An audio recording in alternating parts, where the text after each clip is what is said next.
I still get messages every single day from people about the QLA method by Dan-Pena, the multimillionaire that lives in a castle. So I went to a seminar about a year and a half ago, made a review about it.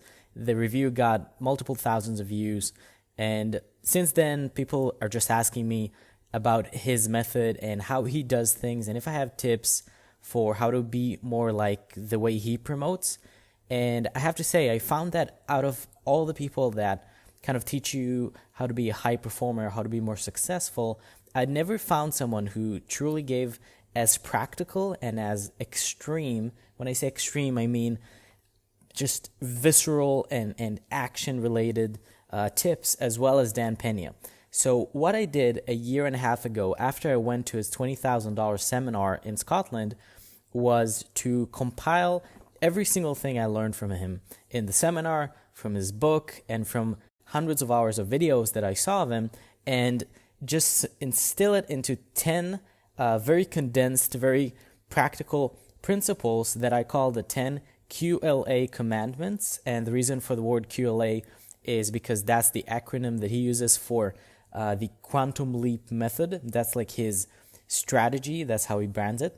So I thought we'll actually take this chance to go over the 10 commandments, and I myself decided to implement them again in my daily routine because I looked at them and they're so freaking effective that I looked at what I was doing before and what I want to do now, and I was like, whoa, I don't do this anymore. I don't do this anymore. I don't do this anymore. So immediately, these commandments, what they do is they shift your focus both mentally and in terms of actions to things that are extremely practical and things that you wouldn't normally think of. So the difference is that most people, most success coaches, they have things like, read more books, or talk to more successful people, or work out more, or be more specific about what you want. But it's always like tangential stuff, like stuff that's correlated with success, but not necessarily directly causing success.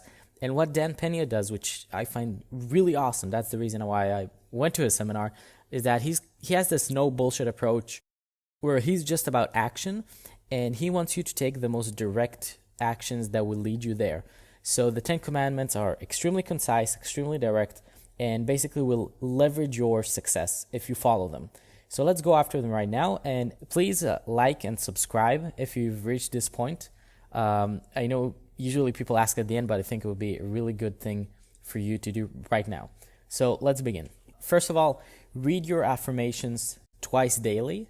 Set goals that you cannot achieve in your lifetime. So I condensed these two commandments into one because I saw how similar they are.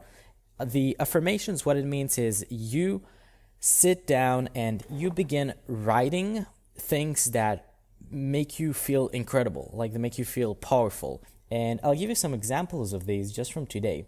So I wrote, I'm a billionaire with more than 5 major corporations that control many facets of the world. I'm a huge celebrity known by tens of millions of people. I've been on Oprah, Tony Robbins, Grant Cardone, and more. I'm married to my girlfriend, and we have the best marriage of all time. We're raising 5 or more kids that are the best and most amazing kids of the world.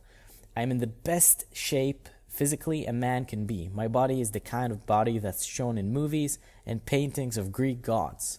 I've helped change the lives of multiple millions of people. I'm considered one of the most influential and positive people in the world. So that's just an example of a couple of affirmations, and they're written, as you can see, in the positive, present tense, and in the first person, like I'm doing this, I'm doing that. Not like I will do this, I will do that. And again, not the negative, like I won't be doing this, but I will be doing this. I am this. And when I write them, I just get super, super, super excited. And I just feel a surge of passion and enthusiasm going over me. So you want to do this first commandment twice a day, at the beginning of the day and at the end of the day, would be the best. Now let's go to the second commandment. So the second commandment is, yesterday's dreams are today's reality. Simulation, practice within when you're without. What this means is, first of all, yesterday's dreams are today's reality. Dan-pena basically says that whatever you dream about, if you consistently dream about it and think about it, eventually it will become reality. Just like he dreamed of having his own castle, and then he did, and just like any other successful person, first of all, envisioned what they'll have, and then they actually reached it. And I coupled it with simulation practice within when you're without, which is really, really key, because this is something that successful people usually don't talk about, and especially success coaches, they don't tell you to simulate being successful. What that means is, let's say you want to be a really successful YouTuber. So before you're actually successful, already you need to practice, for example, giving really, really good videos. So already start practicing in front of the mirror, talking to the audience, saying, hey guys, what's up? This is me from this channel, and really just as if it's already happening. If you want to be a really successful businessman, again, practice doing the business handshake, practice looking at deals, practice how you would speak, how you'd sit, how you'd behave, which clothes you would be wearing. So already put yourself in a situation where by the time you reach that situation, by the time you make that video, you do that business meeting, you're already familiar, you're already comfortable because you practiced it. So it feels like you're just doing something you already did rather than something new. He talks a lot about the anxiety factor and how when we do things for the first time, especially if they're really, really important, we'll get extremely nervous and anxious. But if you actually practice it, you won't be nervous, and people will think that you've done it before, which is a huge, huge advantage in any situation. So write down the things that you need to practice every day to get to your goal. So things that you would already do if you were successful. Again, like practicing recording videos, practicing speaking in front of a crowd, practicing coaching people, whatever it is. Practice ahead of time so that when the situation comes, you're already completely comfortable because you feel like you've been there, done that. Now, the third commandment is act as if there are no limits to your abilities. Absence of evidence isn't evidence of absence. This is really profound and amazing. And I'm like, I can't believe that you don't hear that more. Act as if there are no limits to your abilities. That means of course you have limits. Like everybody has limits, and because we're human, we're in a physical body, but you want to act as if there are no limits. So when you set certain plans, when you think of certain things, you want to plan it as if there's nothing that you can do. So plan more than what you think is possible. So let's say you're a salesperson and you need to do 20 sales calls in the next 4 hours. Why not set 30 and see what happens? Or why not set 60 and see what happens? Again, act as if there are no limits to your abilities. You think you can't close that deal? Well, you have no limits to your abilities, so plan on closing it. You think you're not going to get that loan for your business? Act as if there are no limits to your abilities. Of course you're going to get that loan. You're going to do whatever it takes. And the cool thing is that the next sentence, absence of evidence isn't evidence of absence. What that means is just because there's no proof that something is possible does not mean that that thing is not possible. And really take a moment to just think about it. Just because something wasn't proven to be possible, that is not proof that it's impossible. And this means that, let's say, again, you want to close that deal and there's no proof that you can close it. That's not proof that you can't. That just means there's still no evidence, but you can find the evidence if you try, Cool. So, just plan things as if you'll be able to do them because there's no limits to what you can do. Now, number 4, enthusiasm, Greek God within. So Dan-pena states, and all high performers are enthusiastic. So Dan-pena states, I'm not really sure if that's true or not, but you can check it, that enthusiasm, what the word means or where it comes from, is from the Greek God within. That's like the origin of the word, because it means the God inside us. It's about enthusiasm. And he says he's never seen a high performer who's dead or alive that was not highly enthusiastic. And just as you can see me right now, I'm enthusiastically talking to you. I'm trying to be, I'm not feeling it because I'm somewhat tired and it's a very technical video, but I'm acting as if I'm super enthusiastic. So I'm putting out passion, I'm putting out energy. And imagine if instead of that, I was like, yeah, so this is what it means. Enthusiasm it's really, really important. You really need to be enthusiastic. Now, that doesn't mean, by the way, that you have to be like super high energy. Enthusiasm is more like intensity. You can be very slow, but you can be like, this is really, really important. You have to listen to me. You have to follow this. This will change your life. So that's low energy, but enthusiastic. Or you can be just, this is important. You have to do this. This is really, really cool. That's like high energy. But as long as there's that intensity behind it, that's what really, really matters. So be enthusiastic, and every day just ask yourself, was I enthusiastic today? Could I have been more enthusiastic? Where could I have been more enthusiastic? How can I make myself more enthusiastic? So on and so forth.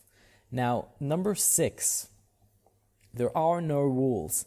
To be super successful, you must think outside of the box. This is another genuinely incredible commandment that I basically got out of his teachings, you could say. And what that means is every day you want to sit down and ask yourself, what can I do that will push me forward that's outside of the box? Because when you ask yourself, what can I do to move forward, usually you think within the box. So until you get into the habit of thinking outside of the box, you need to choose manually to think outside of the box. And what that means is, let's say you want to grow your YouTube channel. So you're like, okay, I need to grow my YouTube channel. How do I grow my YouTube channel? So you'll sit down and think, I can, make more videos. I can promote it here. I can do this. But you're going to think about things that people conventionally do. I'm going to share it on Facebook, share it in forums. But when you decide, I need to find a solution that's outside of the box, what's cool about it is that when you think of things that are not typically done, things that are outside of the box, there's also very low competition because not a lot of people are doing them. People usually go to the default things, the more common, the things that everybody just does. So if, for example, you want to grow a YouTube channel and you decide, I'm going to post flyers all over the city with a link or a QR code you can scan for my channel, just giving a random example, maybe because nobody's doing that will actually lead to a lot more effect. Or, whatever you can think of. If you're a salesperson, how do I close this deal? You can think, I need to call him more and, pester the person. No, maybe you can send him a gift and see what happens. Maybe you can talk to that person's wife or friend or family member and see how that might affect the sale. So think outside of the box because, again, these solutions have low competition, so they're much, much more effective because they either are more effective because nobody does them and it's like a surprise to people, or they're more effective because simply people are not used to them and there's less competition. Cool. So, number 6, work on your dream team immediately. You're only as good as the men, of course, and women around you. The dream team, what that means is you want to ask yourself, who are the people I need to have around me to accomplish my goals? So if you want to be a billionaire, obviously it would be very, very beneficial to have a billionaire around you or highly, highly successful businessman. You want to grow your YouTube channel, it would be very, very beneficial to have people who are already successful on YouTube that can advise you. So you can only be as good as the people around you. So whatever your goal is, you need to every day sit down daily and ask yourself, who do I need to find or who can I add to my team, to my network of connections to move me much, much faster to my goal. So whatever, again, you're doing, think of who are the people that will really, really promote you, either specific people or like a criteria for the type of person you're looking for, and write it down every day and then think of strategies to get to those people. This is really, really crucial if you want to move yourself as fast as possible towards your goal. Now, number 7 is don't feel good about yourself. Feel good when you have lots of money. So this doesn't have to be about money, but the key point behind this commandment is that oftentimes we begin to move forward and we just stop. And the reason we stop is because we feel really, really good, but we don't deserve to feel good at the moment. So, for example, you make a good sale, you get a video that gets a lot of views, you lost some weight, but you're not really there yet. You're just a step closer, and now you stop to congratulate yourself. And because you feel content, because you feel really good, you're going to stop and you're not moving forward. So it's important to reward yourself, obviously, but don't stick too long. So don't feel too good about yourself, because then you'll just stop. So instead, you may not know that, but you don't have to reward yourself. You can actually maybe do something small to congratulate yourself, and then just keep moving forward.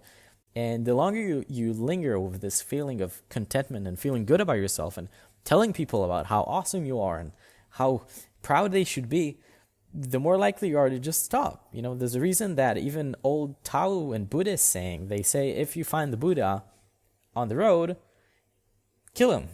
Or just don't stop to smell the lily flowers. Move forward, keep going, don't stop. So this is a daily reminder, don't get too proud. Feel good when you have what you wanted. So when you lost all the weight, when you got all the money, when you got all the views or all the subscribers, when you actually reach the big goals, not just the small milestones, then you can feel good about yourself, because now you've actually done it. So don't stop to celebrate that you've climbed half of Everest or a fourth of Everest. Celebrate when you reach the top, because now you can rest. Okay, number 8. Think of your exit strategy from day one. The more you investigate, the less you invest. Now, this is really cool. What this means is the more you think about what you're going to do before you do it, the less you have to invest because you've already investigated. So think of your exit strategy from day one.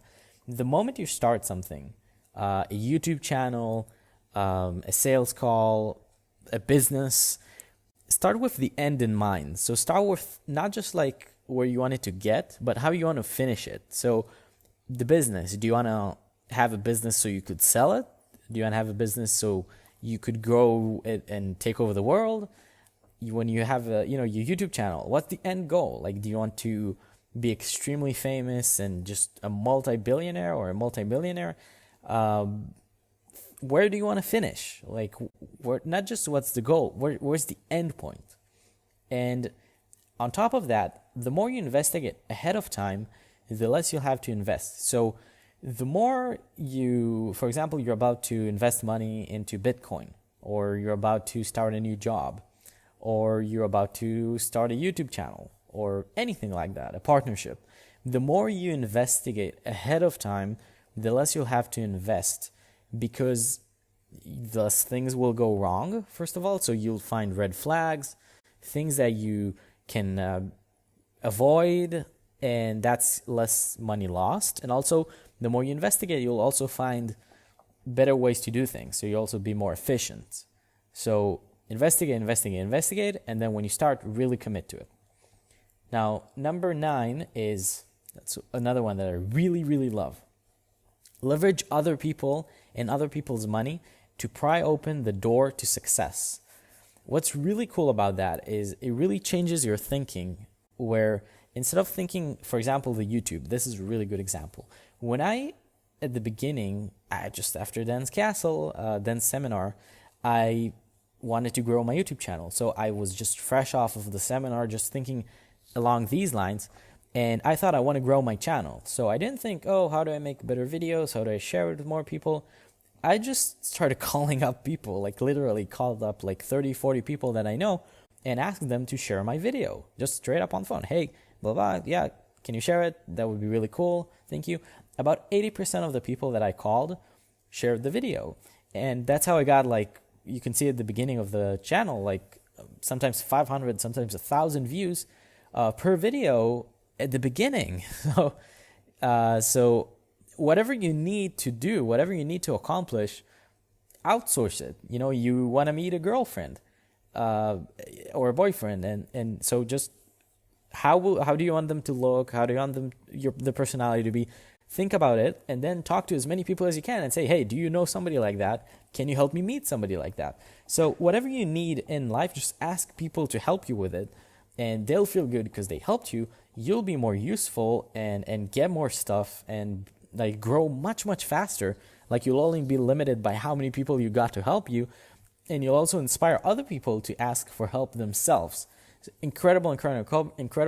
I can't believe that I didn't use these commandments for so long. So you can see why I'm putting them back in order. Number 10. A deal is either hot or not. Investigate generalities and always look for the red flag. A deal is either hot or not. What that means is a deal could be a job. It could be literally a deal. It could be a romantic relationship. It's either hot or not. So don't go for things that are okay or that are like sort of yes. Only go for things, I mean, in terms of commitments, only go for things that you can, when you think about committing to them, you can just think like, fuck yeah, like I want to commit. This is really, really good. And before you commit, investigate generalities. So generalities mean the general thing that you should be looking for. So, for example, in a relationship, what are generalities? Does this person come from a good household? Do they have friends? Do they have a good personality? Are we compatible? What are their dreams? What are their aspirations? Are they abusive in any way? Were they abused? Whatever, etc., etc. And the moment you find a red flag, that's why I didn't write a red flag or red flags in like many. I wrote the red flag. And the reason I wrote the red flag is because you only need one. So the moment you find a red flag, for example, is this partner, potential relationship partner, would he be a good partner? And then you search for generalities. So you ask yourself, is this person a good person to other people? And then you find that, for example, this person has a secretary and they scream at their secretary and like verbally abuse them. Red flag. What that means? No. Immediately, no commitment, don't go into it. You have a potential deal with a person that's, the one that sells you like an apartment. The person looks off. Something about him is off. You don't know quite what, but the intuition just says, I don't trust this guy. Red flag, cancel it. So investigate generalities and look for a red flag. Always, always, always before committing to something. You want to go get a job somewhere, and one of the employees talked to you, and they said that the company didn't pay them on time once. Red flag, cut it off. So these are the 10 commandments that I've summarized from Dan's Castle. Again, this is incredible knowledge, and if you're not using this at the moment, and you can probably notice that you're not using at least 5 or 6 or 7 or maybe even all 10 of them, you need to adopt them now. So what you need to do is to every day, at the end of the day, sit down and basically write out these 10 commandments, or just copy paste them, and under each one you want to refer to it. So for example, when you look at the first one about the affirmations, just start writing down your affirmations. When you look at the second one about simulation, just sit down and ask yourself, what do I need to simulate? Like, what do I need to simulate towards my goals to be more comfortable when I actually get there? Or when you get to the act as if there are no limits to your abilities, just start writing down things that you can do right now or that you're planning to do, and how would you do them if you had no limits to your abilities, etc., etc. Just go through all the list every day, all 10 of them. And these habits are so comprehensive, like mindset, emotions, actions, social, business, investing.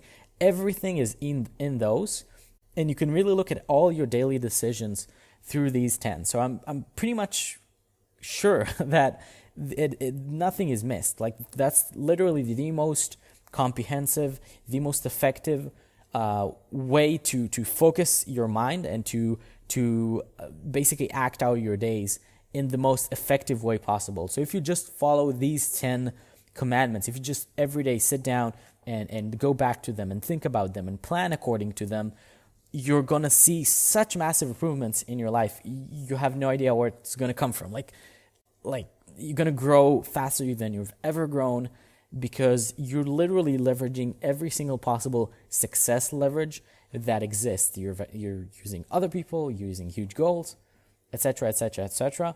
So use this resource. Use the wallpaper that I link at the bottom in the description to put it on your phone, so that you can always see them on your lock screen.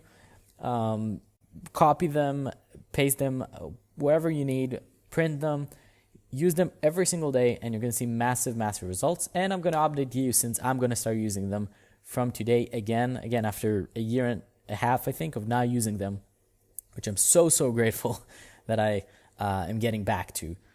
So this is me. If you're new to this channel, you can subscribe for more videos like this, and you can go on a free coaching call with me if you want. For now, I'm offering the first coaching call for free.